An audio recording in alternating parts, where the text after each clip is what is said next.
It's nice to see you here on a Friday morning. Thanks for joining us. My name is Uza Varso, and I have the pleasure to moderate this panel. The idea originally comes from Reagan MacDonald and Daniel Leffer, so big shout out to both of them for putting it on the agenda.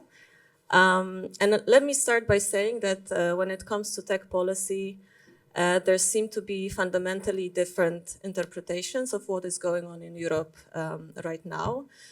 We've seen that play out in this conference over the last 2 days. With every conversation around digital omnibus, we seem to be functioning in a bit of parallel universes situation.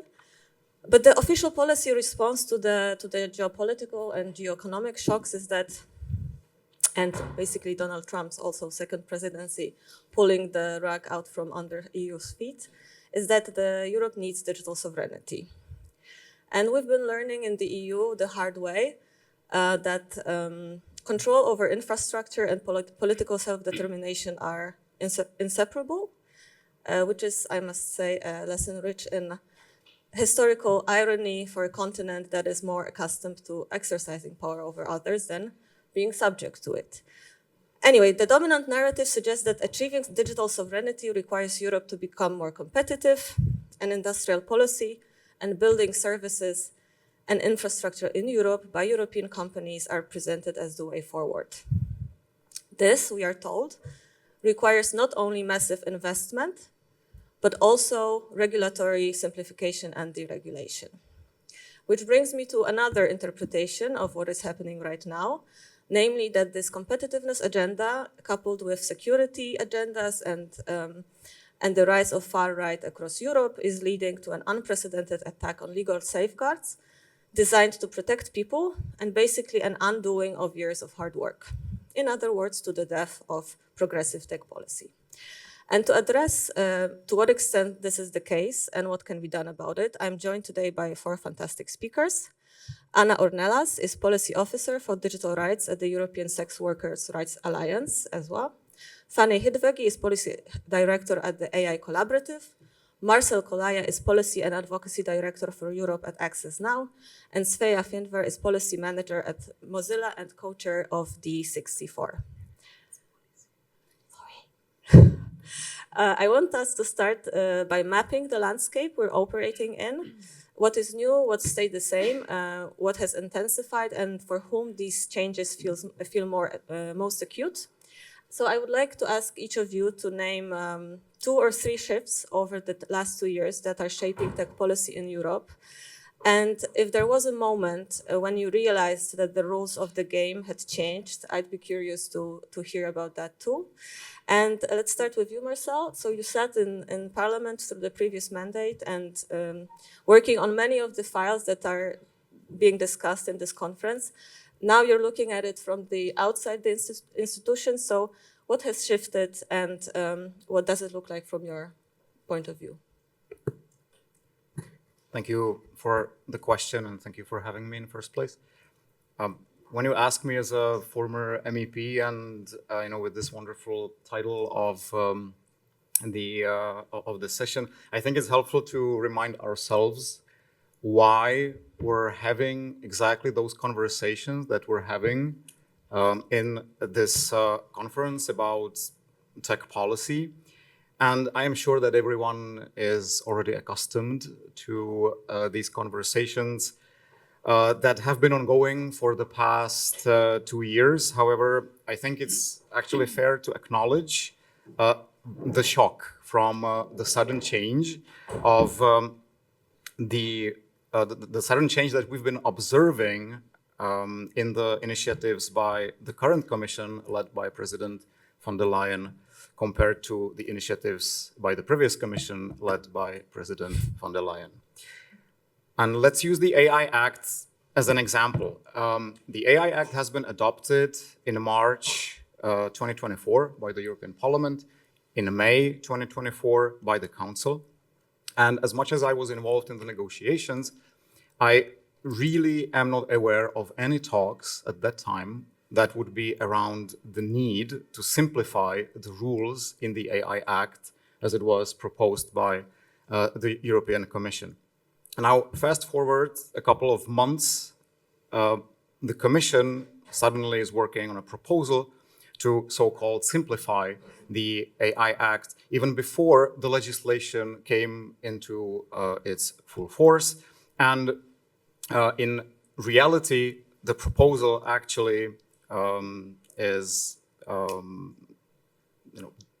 is introducing some harmful deregulation as opposed to simplification. As an example, my favorite example of this is the removal of obligation to register exemptions from the high-risk obligations, to register that in a public database. According to the assessment of the Commission, this would save companies €100 so that they don't have to register themselves. And this has been done without an impact assessment, in a rush. And I think that if we have a problem that companies cannot register themselves in a public database, and that €100 is a burden for them, then I really think we have a problem in Europe that is not going to be resolved by simplification. Now, what leads me to is that the reason that is behind these proposals, these simplification proposals, is not really in the need for them. And I think no one would oppose to reasonable simplification. I mean, no one can be opposed to simplify our lives. But the reason in reality is in the shift of political majorities. And this is the first shift that I would highlight, as opposed to the previous term where Renew Europe was the political group in the center. And basically there were two potential majorities that could be built. One is kind of like the official majority based on basically the negotiations on the Commission and some kind of like the coalition in the European Parliament, which is EPP, SND, and Renew. The other alternative majority could be there, which coincides with our title. I'll use that term, progressive majority, which would be basically making Renew Europe some kind of like a kingmaker, being able to choose which of the majorities they do. Now, the political majorities have shifted in a way that now the EPP is in the center. But then the question is, what are the alternative majorities? One is, of course, the official EPP, SND, and Renew.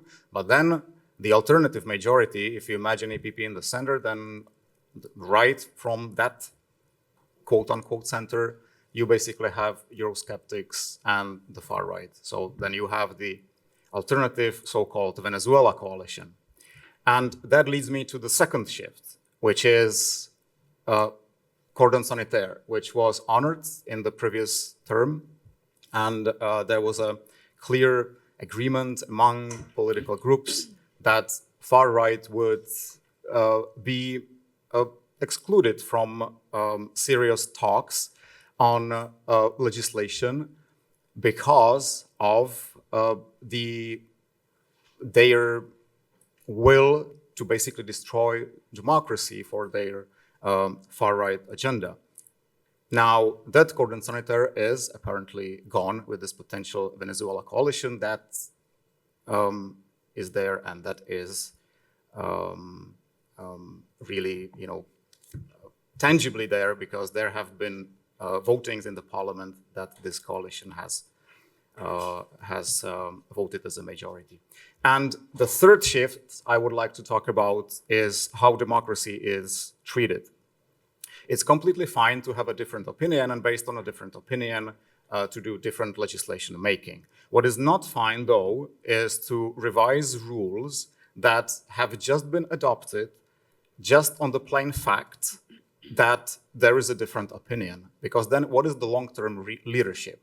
How can we have a legal certainty beyond the 5 years mandate if every 5 years we're going to revise rules that just have been adopted, just because the majorities have shifted and we think that rules should change? And that, I think, is also a change to that when you compare to the previous terms, and that's the third shift I would highlight. Thank you so much. Let's turn to you, Svea. So you have been watching how these laws are enforced.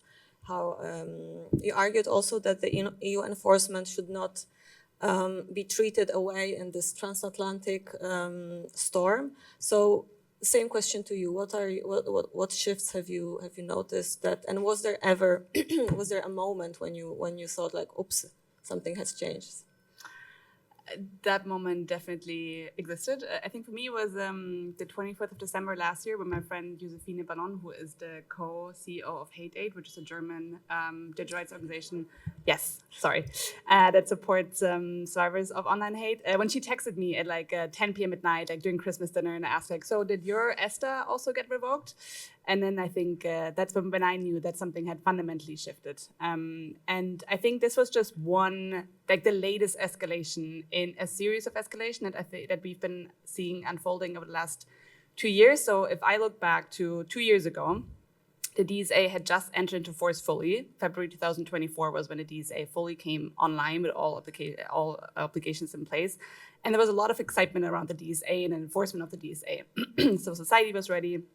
The Commission and national regulators were building up their structures, but it was clear that the swift enforcement of the DSA was a political priority for absolutely everyone, because it'd been like so long in the making, and it was clear there was a shared commitment to the DSA and the principles of transparency, accountability, user rights, and so on. Just a few months later, in October 2024, we saw the first sort of shitstorm around trusted flaggers in Germany when the BNetzA, so the regulatory authority in Germany, announced that one trusted flagger had been certified.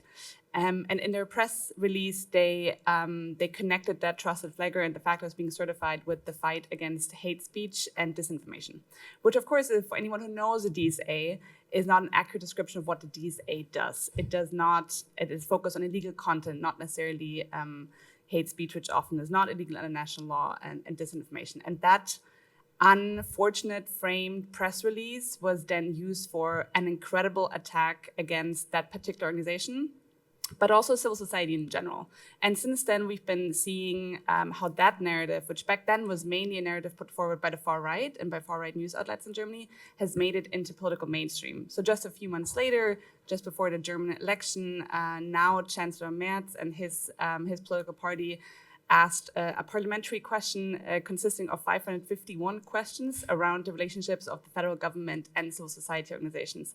So we see that this skepticism, or this like what started out as skepticism towards civil society and organized accountability has essentially turned into a full-on attack on the principle of NGO work in general and the kind of attempts of holding private power to account by citizens and by civil society. So I think what we're seeing unfolding is that political project to, on the one hand, entrench private power held by a few, and on the other hand, to dismantle the accountability structures that have been put in place in the last couple of years.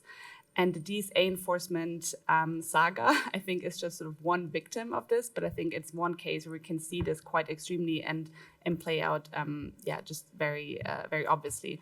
And since then, I think we've been seeing, on the one hand, a series of concrete events, but I think even more importantly than concrete events is this sort of slow shifting of the temperature, like the famous boiling of the frog that pushes the boundaries of what we expect and accept from political actors, from political discourse, and so just like the shifting of like what is normal, right? Like what is the normal way of engaging with policymakers, of engaging in enforcement work. So I think to a certain extent, like more so than these like concrete moments, like that general shift is what is concerning to me. And I think that a situation where we're in right now, where essentially core principles that we have thought to be true about the way civil society gets to engage in certain debates and has a role in the system is not just being questioned, but is essentially being dismantled. And I think, the sanctions against Hate Aid and others was just one extreme pinnacle of that trend, but we are seeing something that is much broader than that. And I think really questions fundamentally who gets to be a part of political processes, who gets to be a part of a conversation, and do we believe that corporate power should exist in boundaries, or do we essentially do away with that? So I think that is the overall shift that I'm seeing. Thanks a lot for that. And speaking of dismantling the accountability structures and boiling the frog, Fanny. So you've watched this landscape from Access Now first, and then from the philanthropic side, but you also bring a Hungarian vantage point, which feels interesting, but also maybe brings a bit of hope to this whole conversation. So what are the shifts that you would name, and where does Hungary sit in that particular picture for you?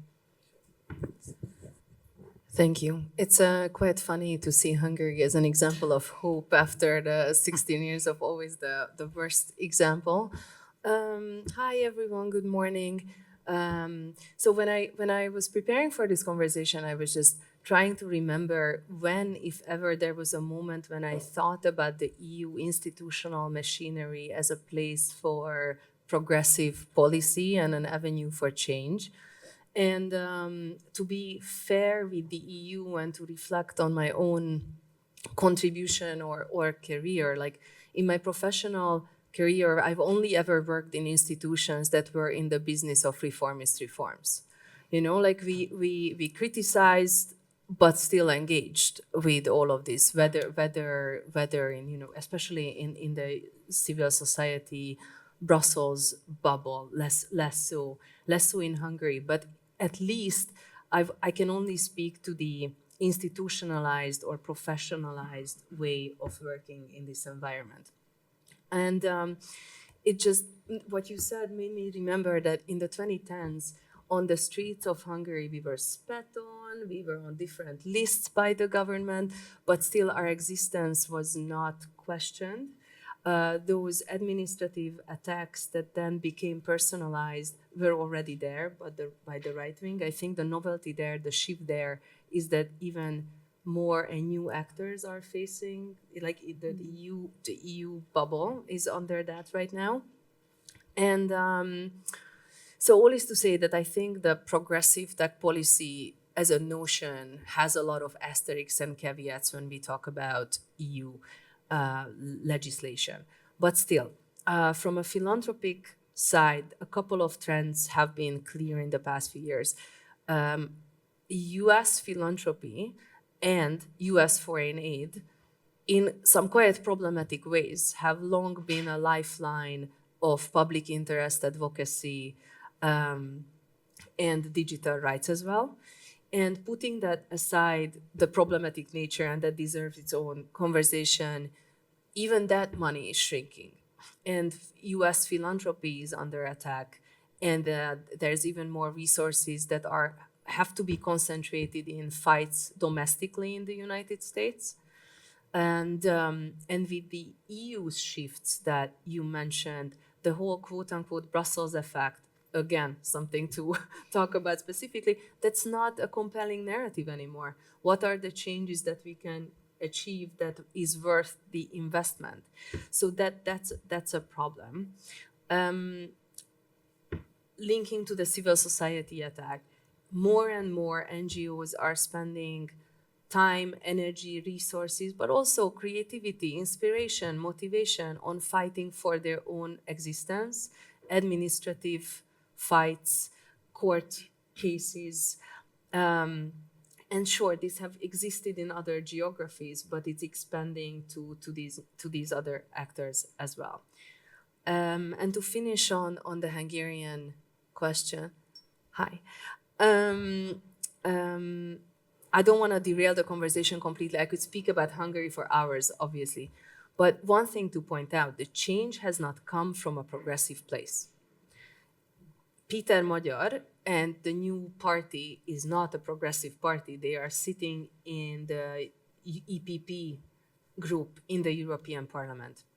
But the change could have never come without the people and the organizations in the past 16 years formalized and informal ways of resistance. Teachers, students, doctors, activists, social impact organizations, journalists who kept up the fight.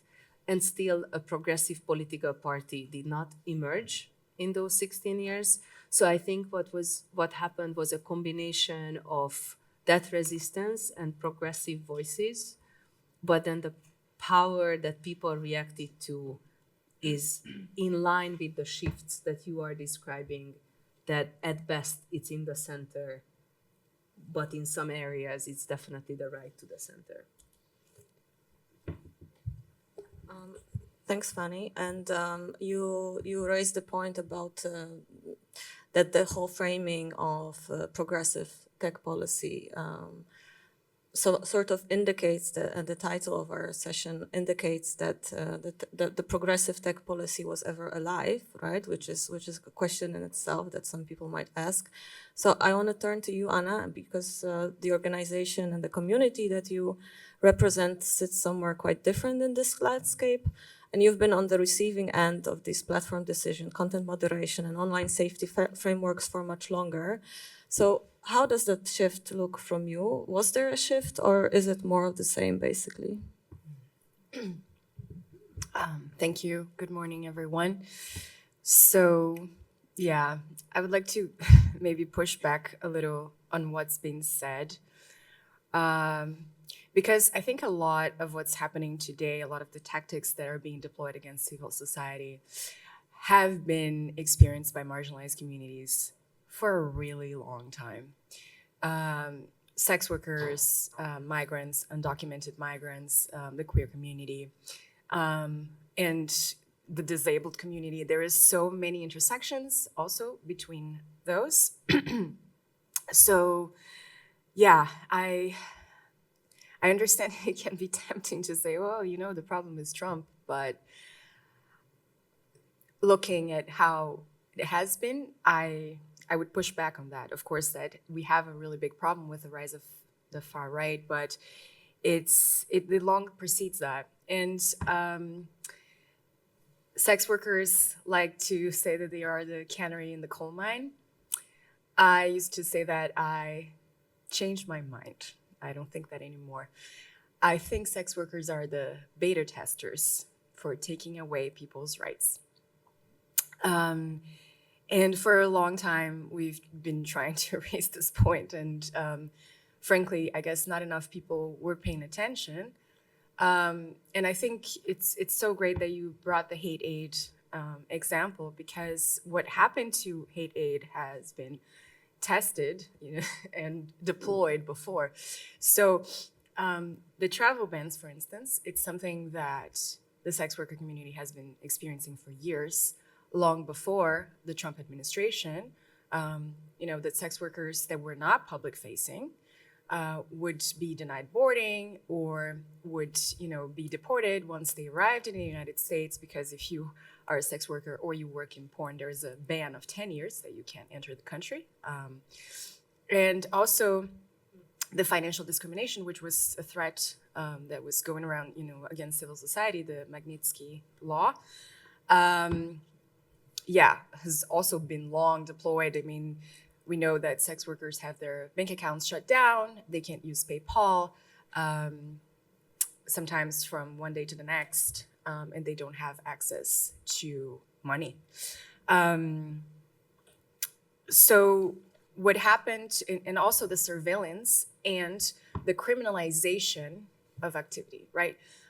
So when you criminalize sex work, that gives an excuse, a tool to discriminate even further.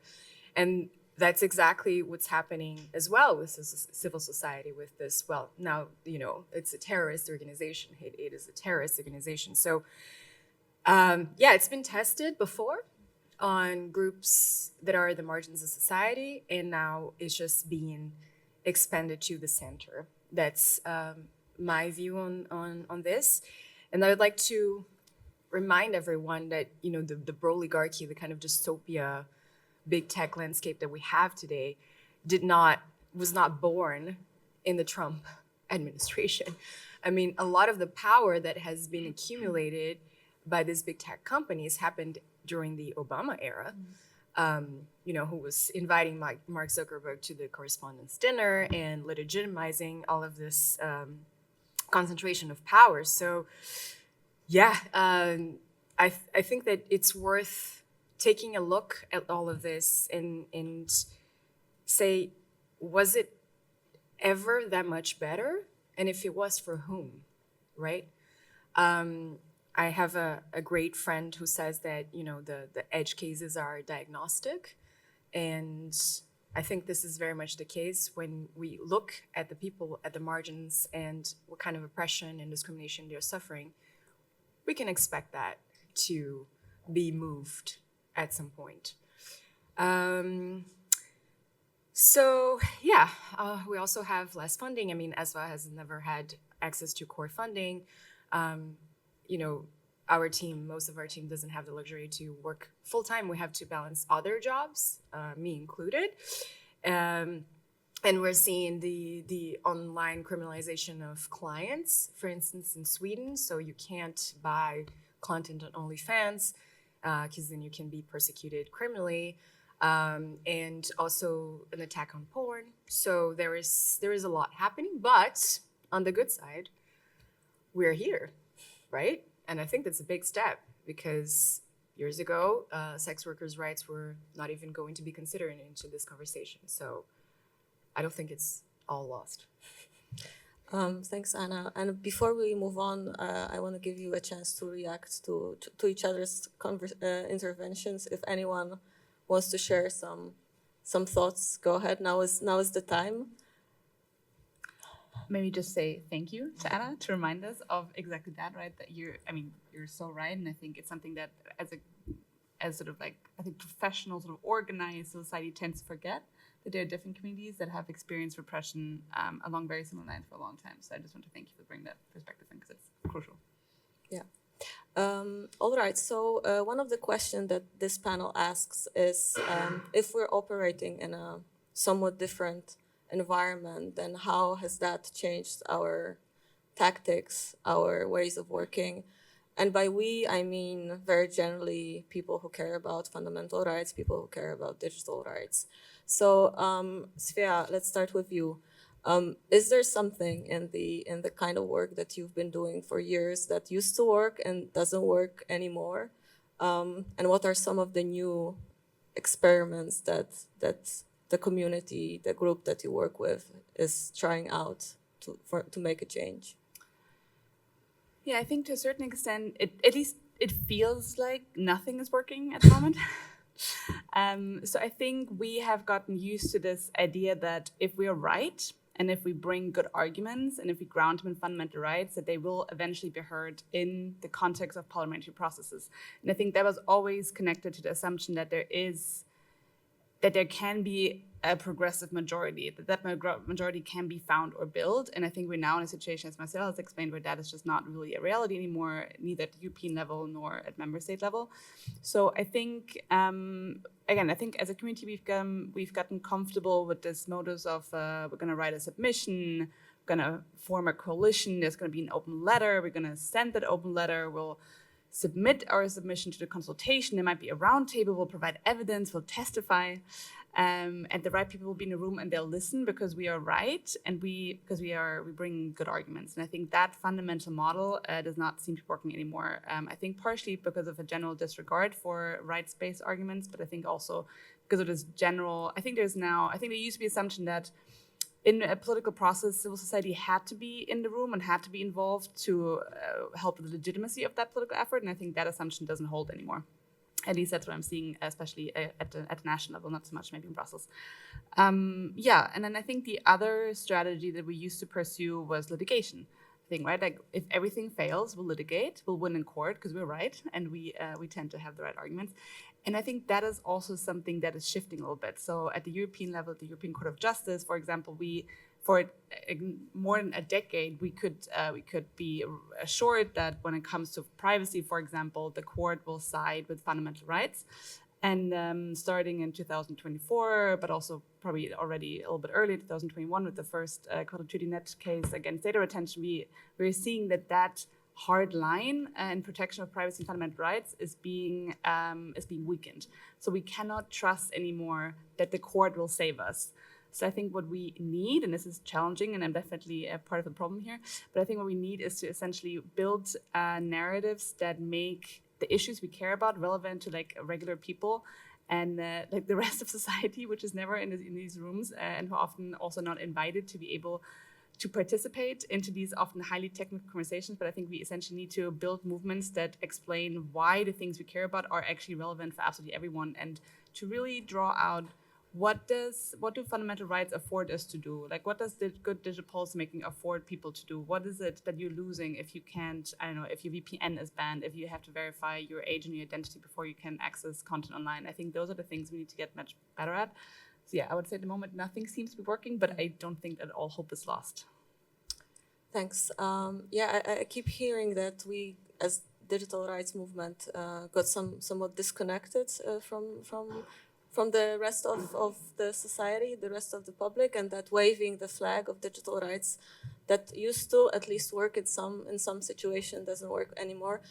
So Marcel, the similar question to you about strategies and tactics, but also should we stick to our guns? There's a lot of talk on deregulation, but deregulation is also a form of regulation, right? So, and we see how much time it costs to try to at least follow these processes. So, what's your take on this? Now, I find it really amusing when you speak about deregulation is also a form of regulation, actually. Well, it's a regulatory change, right? Deregulation is a regulatory change. And I felt really amused by an article in Politico a couple of weeks ago that basically spoke about that now businesses are figuring out how much deregulation actually costs. So that was really interesting to see, is exactly this is what the Commission and politicians are waving with, this they are operating under this narrative of we help businesses, and now we're figuring out that this is not for free either. I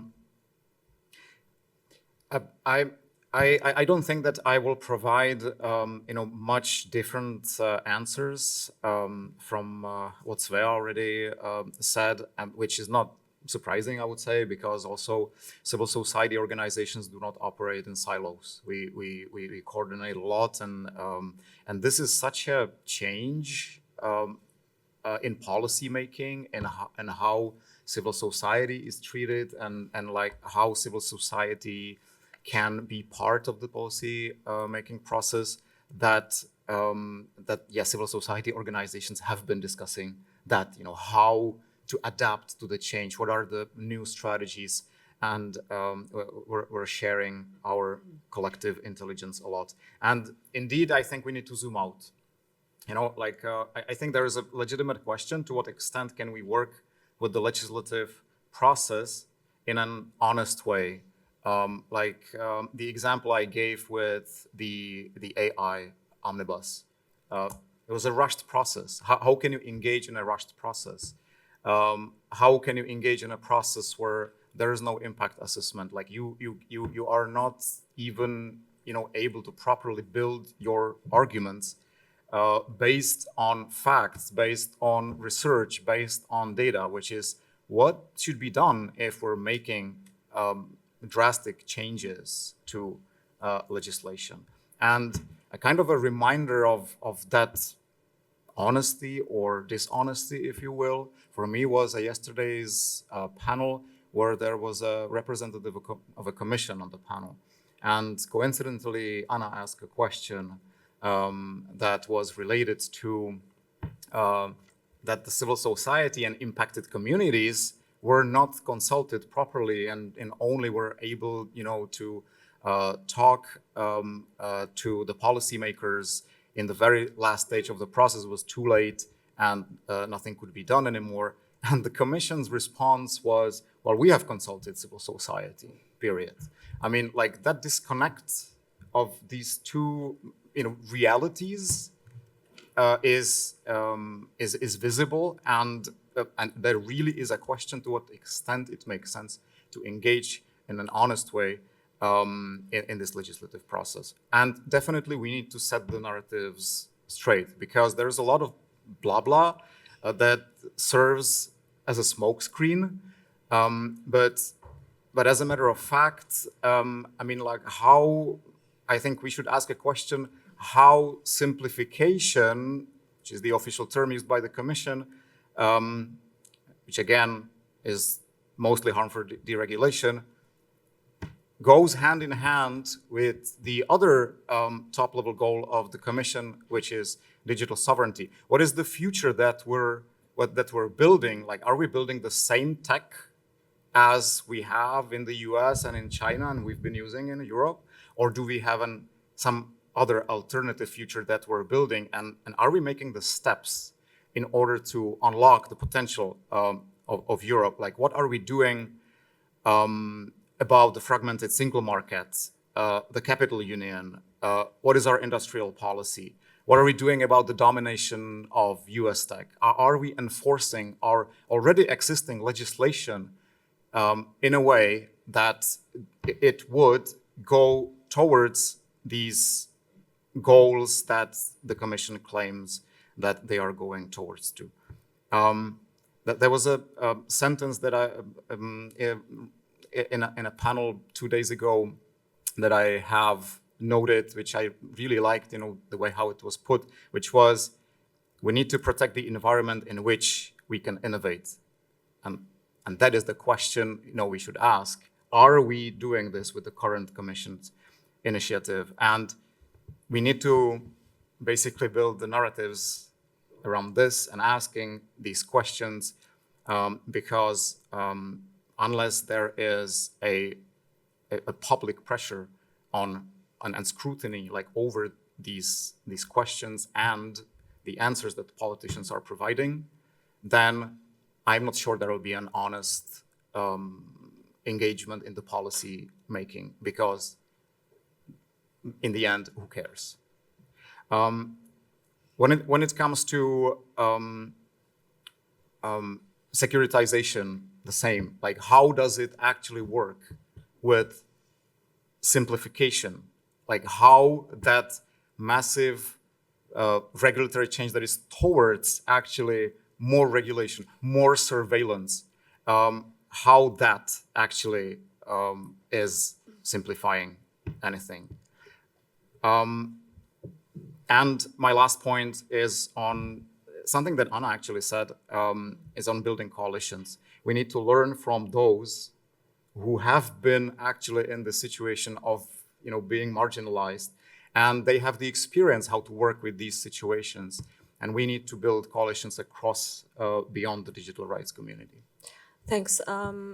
Yeah, I feel the question of whether the institutions right now are still a good faith actor keeps coming up in different conversations we are having at this conference, and we are kind of forced to hold these contradictory ideas simultaneously in our heads. So on the one hand, not give up completely with the hope that some change is possible and that many people still inside those institutions are good faith actors, even if the leadership is on a different agenda. But at the same time, as you said, there's significant evidence that evidence doesn't count anymore, and our ways of working might just be not bring any results. But Anna, turning to you, so you made the point very clear that you come from a community that never had the luxury of the modus operandi working in its favor in the first place. So what do you think the rest of the digital rights movement has to unlearn in this situation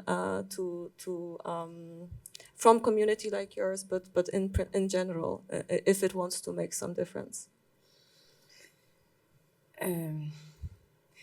I mean, we were having a discussion before about pragmatism versus radicalization. I think it's not going to surprise anybody that I am very in favor of radicalization. But, on that, I think that when we institutionalize the fight for human rights, and it becomes a profession, and especially that in the funding landscape that we have today, there is a disconnection from the grassroots activism that is at the core, like at the inception of movements. And I think that there is a lot of resilience that can be learned from the communities at the margins, not only sex workers, but also migrants, people with disabilities, the queer community, so on and so forth. And I think that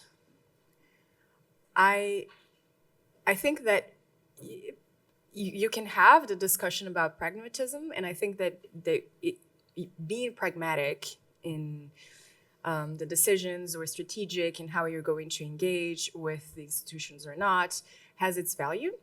But being pragmatic doesn't mean not having solidarity. Those are two different things. Because the truth is, you can't sanitize. You can't distance yourself from the margin saying, well, I'm different from them. Because whatever technique is being deployed to oppress those is going to come for you. So one example that we have, within our industry is that sometimes sex tech companies or femtech companies or even quote unquote ethical porn, feminist porn studios try to distance themselves from sex workers, from other types of porn. It's like, we are the good side. And that never works. Because it's the same with the queer community, how some gay and lesbian are, well, we're not trans, we're not that far, we are close to, we're friends. That's never gonna work. Like I said, the techniques that are being deployed to the ones further at the margins are going to come for those that are closer to the center. So if we are going to be pragmatic, let us do so in solidarity with those that have been more at the margins for a longer time. And thanks. And listen to them as well, right? And think of how we can make spaces more accessible to them. Because I feel like the digital rights community at times can be very inaccessible for different kinds of communities. Thanks for making that point. Indeed, I think we see that in this conference as well, that we sort of sanitize ourselves from the rest of the world, and many of us prefer to talk about the law and not about the politics, which seems funny at this point. Fanny, turning to you. So from the philanthropic side, this is not to say that you know everything and you have insight into everything, but you do have a bit of a bird-eye view on this landscape, also from the philanthropic point of view in terms of what needs to change, what hasn't changed. So similar question to you. Thanks. I'm glad I come as the last one, because I think philanthropy should definitely not tell civil society what it should do. And I definitely don't know better. So I would just like to echo a little bit what you said, that, it's been 2 years under this mandate, but it's been much, much longer for many communities and many jurisdictions. So waking up now feels a little bit late. And sure, it's not lost, but we are on defense for sure. And we talk about how some of these center-right policies are more and more aligned with far-right. Like on some topics, they always have, or for a very long time. Like the Social Democrats have not been voting great on migration in the past mandate either. And I think you're right that there has been bridge building between digital rights communities and racial justice and social justice, but it was a very convenient coalition building, because we didn't have to hold some of the inconvenient red lines that are more pressing now. And I think we have to become pragmatic in those red lines. Like I would like to see seeds being given up, withdrawals from processes, and just being more vocal about those failures, that these things don't work anymore. And it's not even that much of a luxury to give up these processes at this point. There's not much to lose, it feels like. So I think from a philanthropy side, but also from all of us, I would just give ourselves the freedom to abandon some of the work that we have invested money, energy, creativity, everything in the past years or decades. And I've been thinking also how there's also the side of the European Commission that is still using civil society as free labor to provide that evidence. Like that's still a thing. And I don't know what happens when you say no. You know, like are we losing relevance or not? But why do we have to get into this business with the decision makers? And tenders that Deloitte will win is not an acceptable solution from the European Commission to provide that funding. And one organization that is not at all present in these conversations, and like for instance, Transparency International, for decades they've been working with governments, more like local governments. They were providing accountability, transparency, investigations into them, and still try to remain relevant as a critique as well. And I'm just not sure how that works out when you have to do both, you know, like provide evidence, but then also criticize the same entity. And maybe just a segue into the last bit, like I've been thinking how our response to the EU's frenzy on competitiveness has been to try to get smarter on industrial policy. And I'm not disagreeing with that, but maybe what we need to get even more smarter on is economic justice and socioeconomic rights, and how interesting that is that the social welfare, healthcare, none of this is an EU competence. So all they can do is boost the economy with or without evidence, on the expense of not just digital rights, but socioeconomic rights, while those technological, not advancements, but changes will further undermine the future of work. It will further require step up from the state in a situation when the welfare state is already shrinking. So another coalition building I would suggest to ourselves is not just in this competitiveness angle, but let's try to understand economic justice much more. Thanks. Yeah, I've been thinking that a lot. That as a lawyer, as lawyers, we should start talking to progressive economists way much to be able to understand it better.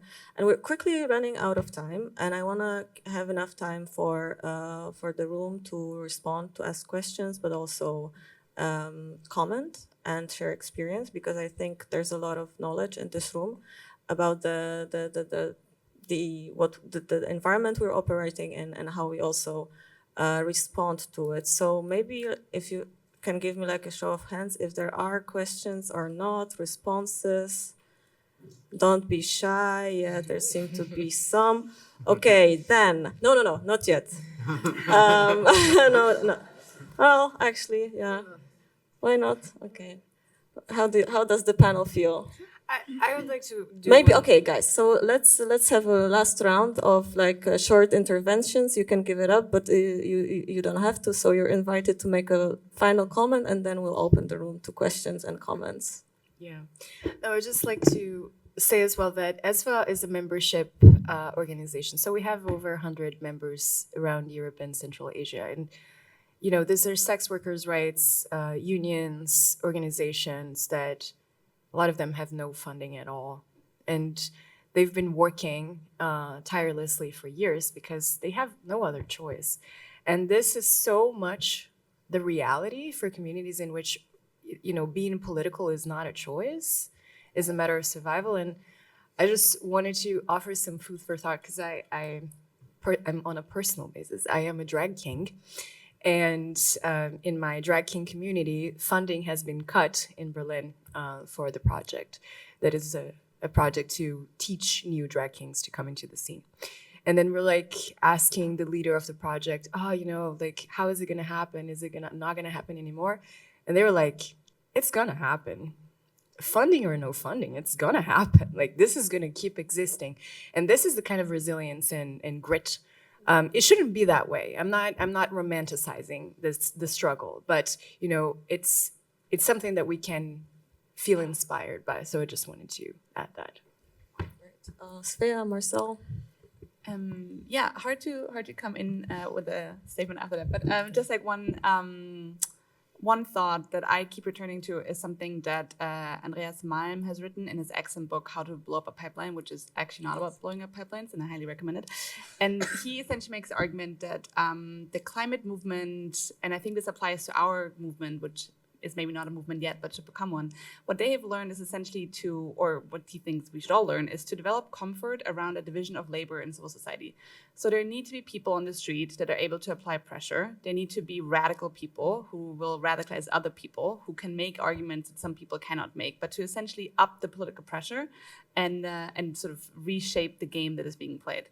But there also need to be people who have a suit at home, who can go to the round table, who will have the amendments, and who are people that will be taken seriously in different settings. And I think we need to become comfortable around different tasks and trajectories being pursued by different organizations, to not undermine each other as we do different things, and to, as Anna said, to stand with each other still in solidarity, even when we do pursue different things that might not always be understandable for each other at all times. I think that is something that I would love for this community to develop, is like that comfort around being okay with not always doing the same thing and respecting other people's strategies and reasons for why they might be pursuing those strategies. Great. Marcel?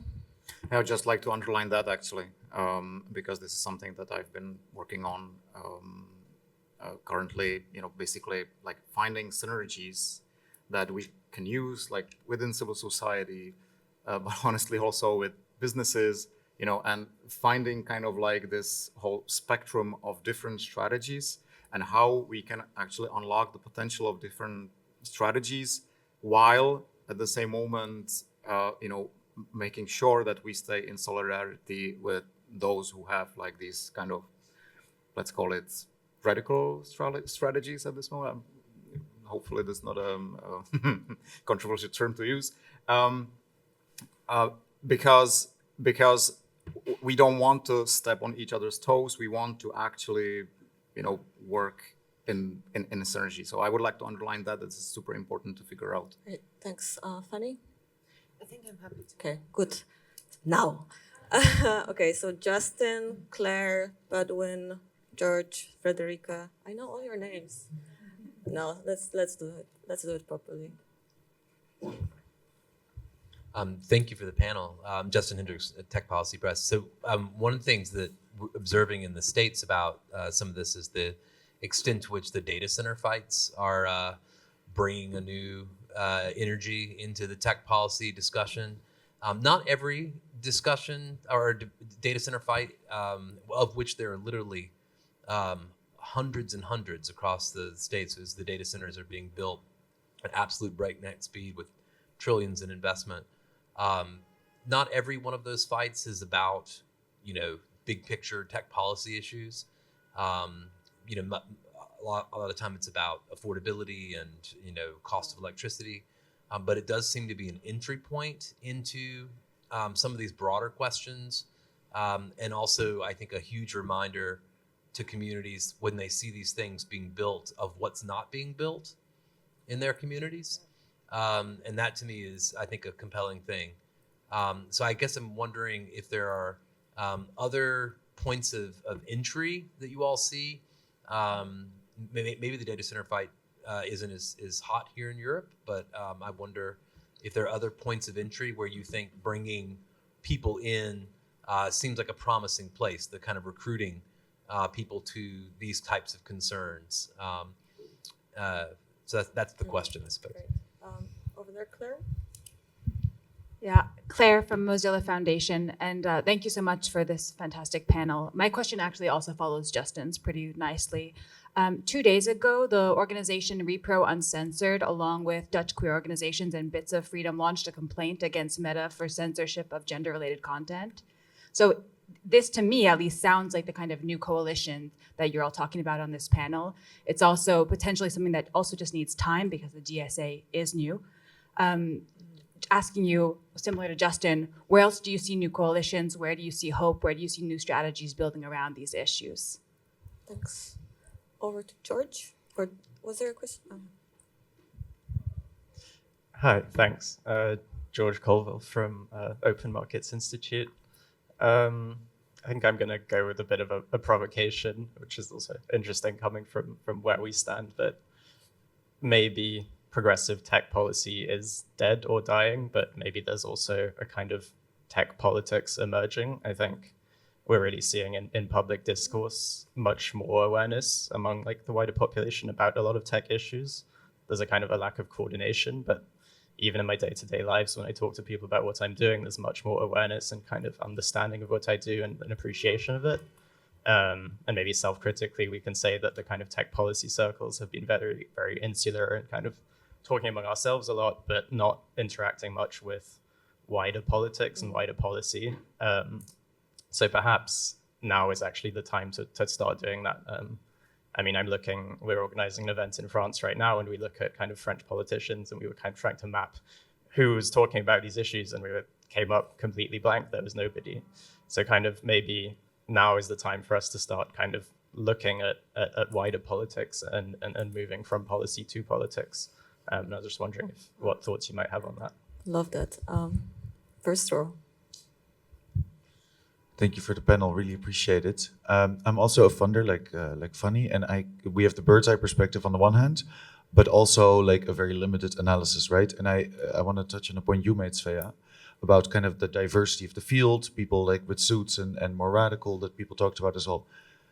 What I think I'm tentatively seeing is that like funders are pushing everyone to be like the Open Markets Institute. Right? As in like that there's a new sort of inside game and everyone needs to talk in these industry policy. Like, do you think the funder community is supporting the field, or do all of you, to actually have that diversity and to make sure there's people pushing from the outside still as well? Thanks. And Frederica, and then let's turn back to the panel. Very similar thinking. So one question I had, what even is tech policy? When I started doing this work, this wasn't a term. And now having focused more in industrial policy the last 2 years, this wasn't really decided through regulatory proposals or even consultations. It almost feels like EU policy is about vibes. It's not competitiveness, now the vibe is sovereignty, and influencing that at the highest level of policy seems like an entirely different ballgame for which you need very different, I don't want to say organizations, but you need, this is a different challenge.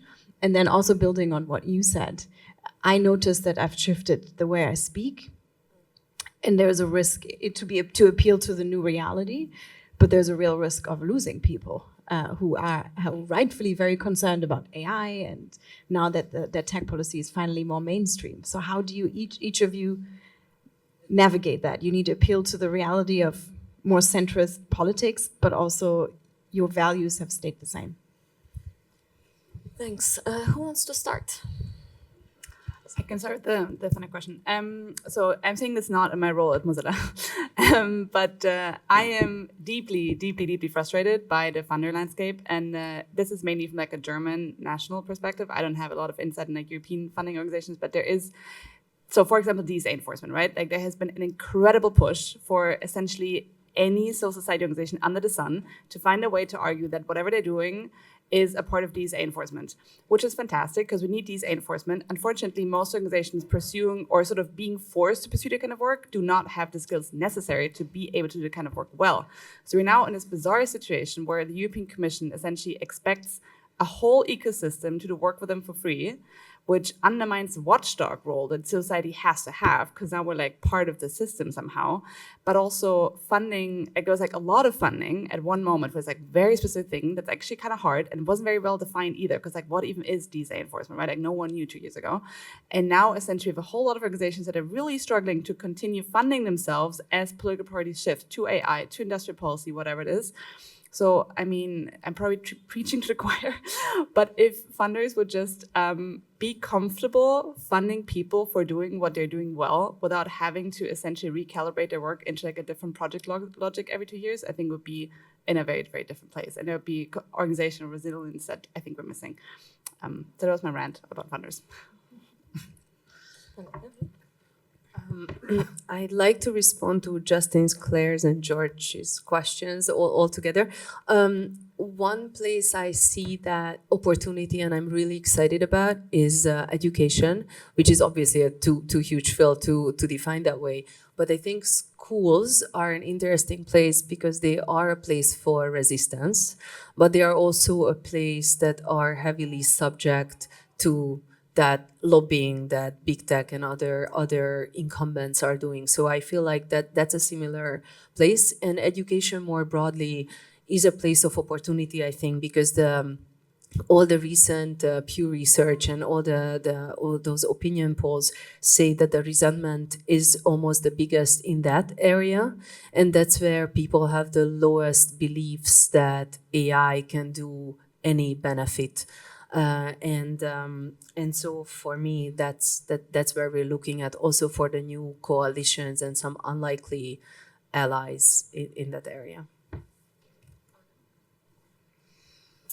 Well, I guess when it comes to funding or even changing the language, we don't have that luxury. And funders that want to work with a sex workers' rights organization are few, and they know where they're putting their trust and their resources in.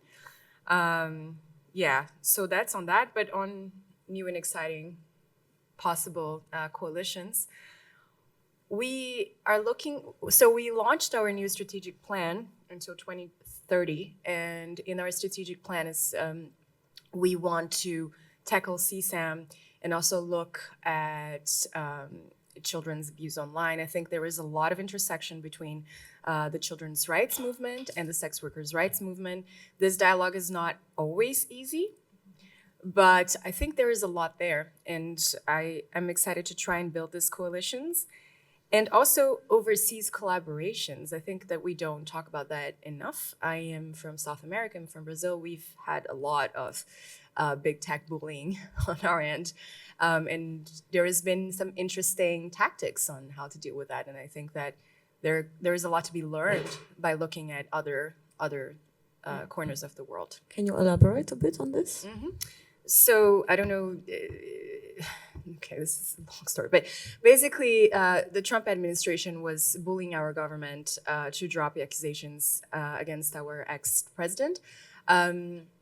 And to do that, he threatened a Supreme Court judge who was overseeing the case with the Magnitsky penalty, also 50% tariffs.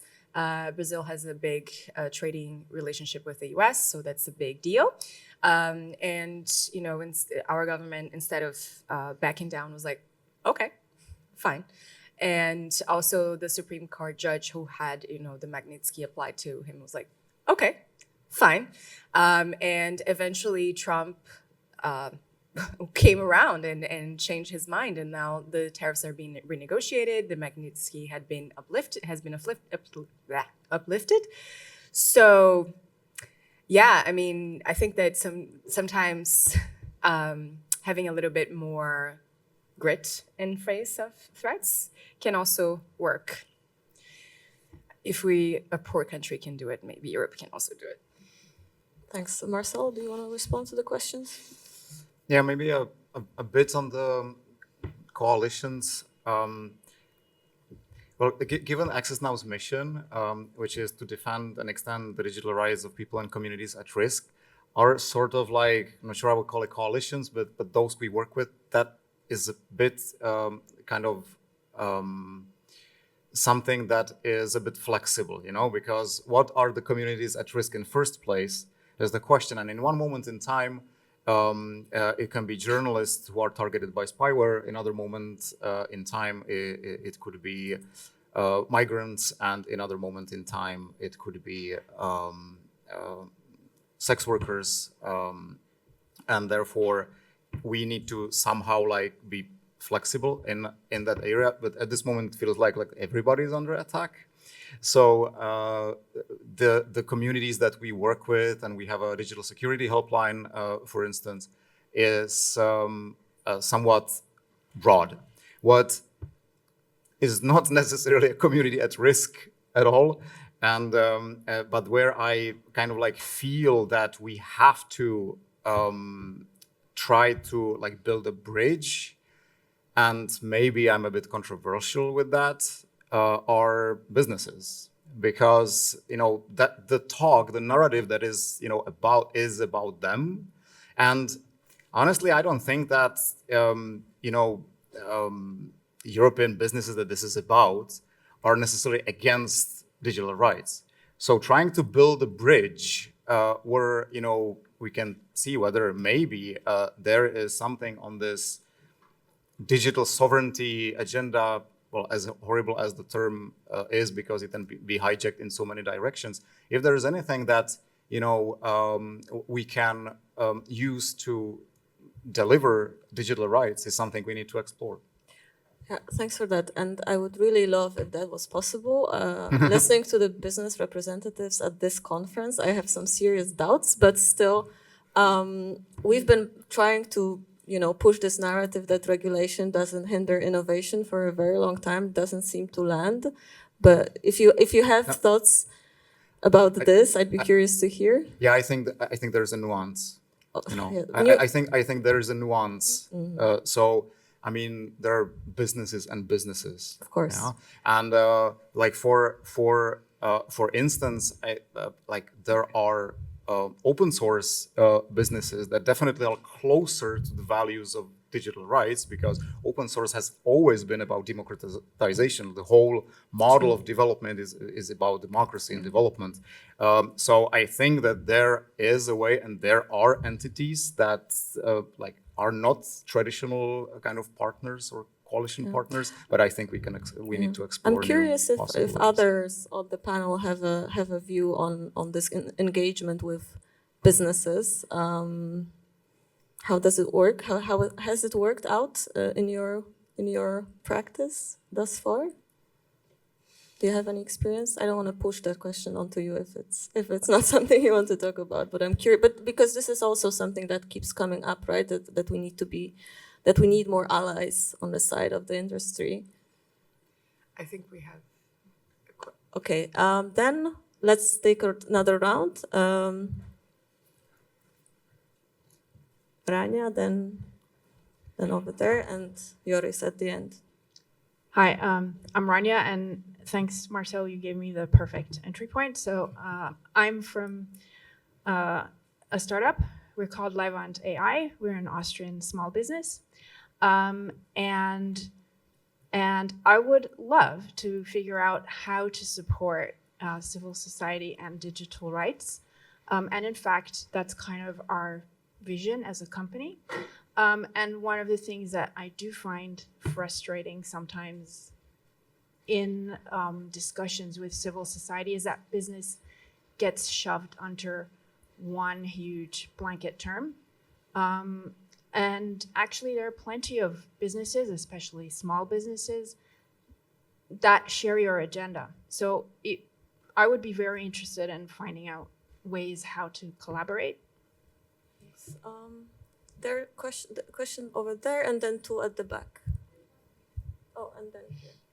But sorry, we have I think 5 minutes left, 6 minutes left, so let's be brief. Okay. Hi, I'm Brandy from the Coalition for Independent Technology Research, and I just wanted to respond to that point about industry. I think that as we're talking about maybe there's been discussion about this shift from law to politics, and thinking about it is valuable to say this group of people, whether it's a company, whether it's an organization, whether it's a loosely organized social movement, shares my values and is ideologically aligned with what I am trying to push, maybe not the exact same strategy, but they're on my side, and saying that this group is not. And I think it's not valuable when we attach overarching things like labels to that around industry, for example, and I'm probably guilty of this myself. However, I do think that where civil society often falls into is this feeling that we need to continue being in conversations with Google, for instance. We need to continue being in conversations with companies that frankly have shown time and time again that they are not ideologically on the side of democracy, of human rights. Same goes for emerging players that are coming into the space like OpenAI. And I think that we need to call that and be like, those are not our people. They are not on our side. They do not share our values, and we will not attend that roundtable. We will not take that funding. We will not, and so I guess I share the point about like labeling industry as the whole, but I do think that we have also been for too long afraid to say that out loud and continue getting into the same traps over and over again as a result. Thanks. And 2 questions in the back and the final here in the front. Thanks very much. Very quick question. Svea, could you repeat the name of the book you recommended, How to please? blow up the pipeline? Yes. Yeah, I had a question about coalitions, and I mean maybe like your thoughts of like what are the things that work in terms of building coalitions with academics, and I think a lot of things can go wrong, but like there's a lot of also potential there, so I'm curious to hear about that. Great, and then final question here. Then we'll have final round of replies, and there will be also you wrapping up. Hi, I'm Mob from the European Pirates.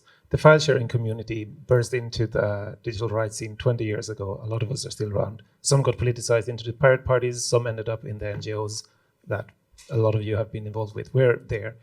Movements get politicized all the time. I think my question is, how do you find them? A year and a half ago, the gaming community started an ECI on Stop Killing Games that collected 1.3 million signatures across Europe. They're setting up an NGO in Europe. They're setting up a separate one in the US, and they're setting up a third one in the UK to push the agenda for digital consumer rights. Have you seen them? Have you reached out? Because they need guidance and help, and they will be one of these movements. So the question is, the movements are always there, but how do you find them and how do you connect with them and how do you bring them into the bigger movement? Thanks. All right, so let's start with Fanny, then no, okay. Let's start with Anna, Svea, Marcel, Fanny, and that will be a wrap. I can say the question about academics and research, absolutely. As well, we have Eastborn, which is a coalition, a network for researchers that are sex workers or allies doing research on sex work and its ramifications, and it's something that is thriving. So 100% agree with you. Yeah, on the question of working with industry, as someone who works for the Mozilla Corporation, not Foundation, of course, I mean, there's a huge role here, right? And I think Brandy has expressed my sentiments perfectly. Like, it's not about whether someone's a private actor or a society, it's about like the values that are shared. But something that I kind of want to push back on, like, I think what we need to do goes beyond coalition building, right? Like, coalition building is a part of this, but I think what we need to do as a movement, as a coalition, as like a field, is to essentially find ways to articulate why do the things that we care about matter for people? Like, what does this mean for people who struggle to pay rent? How are those fights connected? What does this mean for healthcare? What does this mean for affordable childcare? Like, why is digital policy something you should care about if you care about the environment? I think what we need to do is essentially articulate very, very clearly what is at stake and what is our vision of a digitized society that works for people and the planet. And I think that goes way beyond coalition building. So yeah, I'm going to leave that up. Marcel, any last thoughts?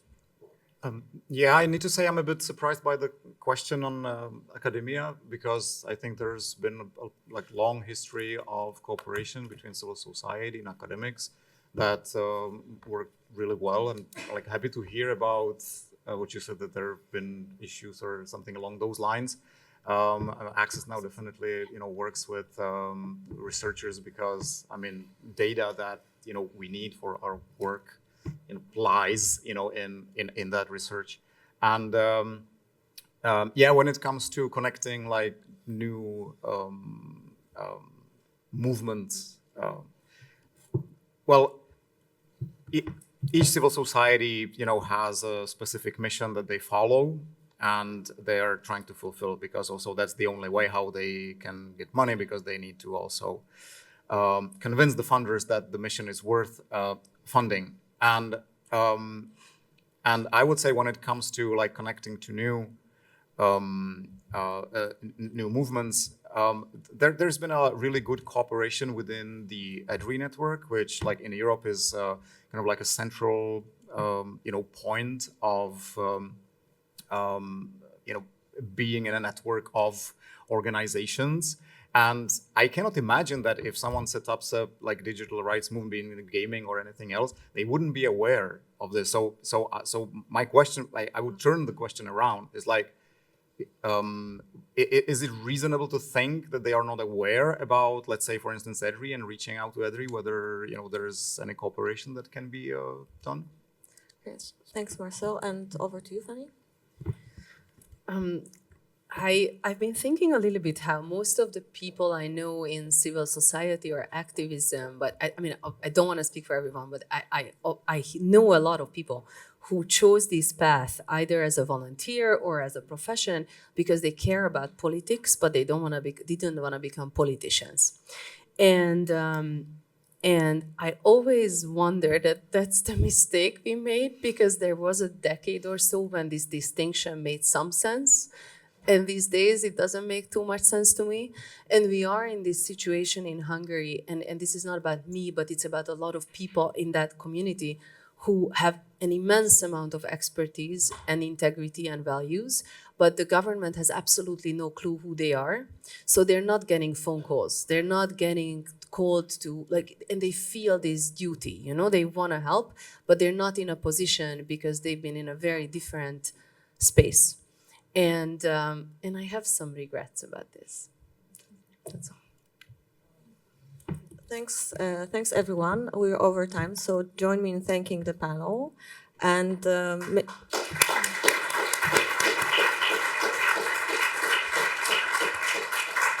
so maybe our takeaway: tech policy is dead. Long live tech politics.